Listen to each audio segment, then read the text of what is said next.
So, how'd I go with the cheapest Toyota I could find?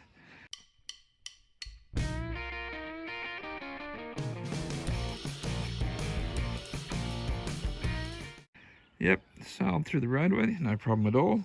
I have left the spare tyre on it. It's exactly the same size as all the other tyres, has plenty of tread. But it's actually the original tyre off the car. So the car's a 2001, which means that tyre is 23 years old. It's not going to do any harm rolling around on the back there, so I figure I might as well just leave it there, wear it down. This car is quite often left at the batch plant for days at a time. I want it to look as less impressive as possible so that no one thinks, hey, that looks like the sort of car we want to steal, or that looks like it might have something good in it. It's got a few problems, but like I say, this thing is basically to get me to and from work. So the car was $200. The ignition was another $60. I paid $65 for the car seat covers, floor mats and steering wheel cover. We have ended up dropping the back seats and using it more as a station wagon because it carries quite a lot of cargo in it like that. We bought a chest of drawers home from Esk the other day. So yeah, it's got quite a good space when it's like that. There's only me and the wife, so we don't often have people in the back. It's got a few issues. The speedo doesn't like it when it's cold. I believe it's the speedo cable that's the problem.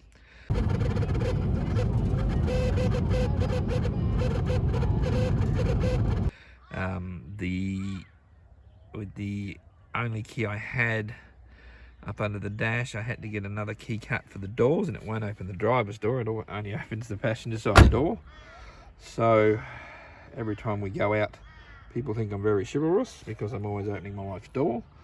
The window tint, I would say, has flaked off, and they've cut it to make it not so bad. The tint still works fine, and once again, it just makes the car look less like something you'd think about stealing. So yeah, so now it costs just on $500 to get 6 months rego on it. I might have been, yeah, I'll work that out. And then the big expense I chose was to pay someone to do the timing belt. Now, I looked at some videos online and realized that yes, I could do this myself, but no, I did not want to do this myself. So it cost just under $1,000 to have that done. It was the timing belt. They do the water pump at the same time because the door runs off the same thing.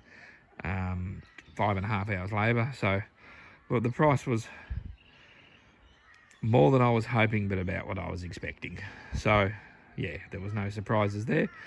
And the car has done 370,000 kilometres. The last sticker under the bonnet says the belt was done at 150. So it's actually done 220,000 kilometres without getting the timing belt changed, which is pretty good. And I reckon if I get another 200,000 out of it, I've already got my money back with the money I've earned from driving it to work for the last month. I've paid off that timing belt several times, so I paid off the whole car several times. So this has been a win for me. It's a good little car. It uses just about half the fuel, or 3/4 of the fuel that the Falcon uses. So we took it to Brisbane the last time we went.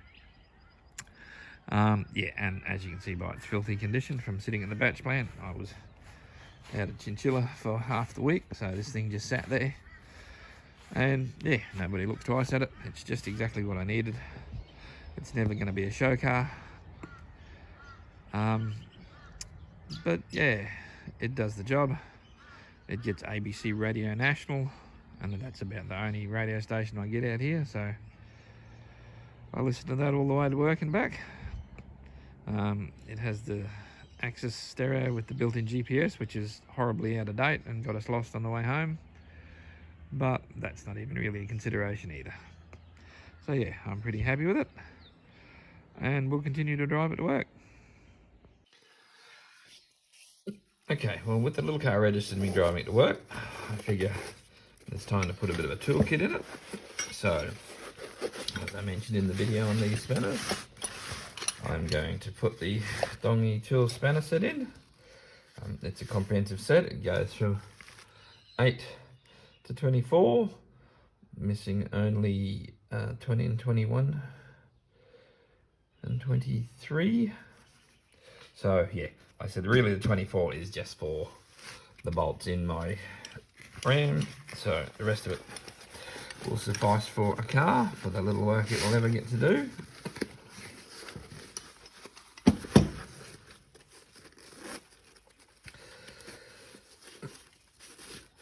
Now going to the other end of the tool spectrum from that is this Kincrome set, which you will recall I got from a advent calendar from Kincrome.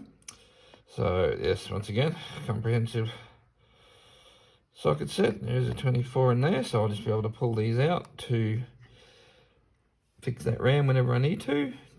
Now it's got bit drivers, bits here, but no bit drivers, so I'm going to pop in this Torque Master handle so that I can use those bits should I need a screwdriver.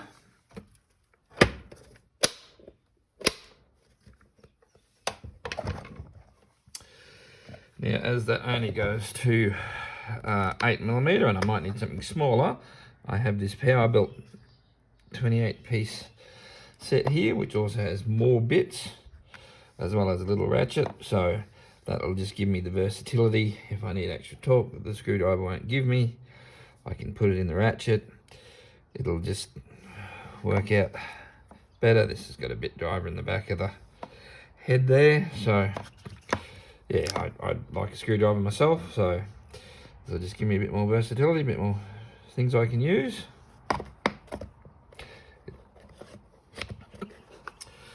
And then some pliers. This is a 5-inch plier set.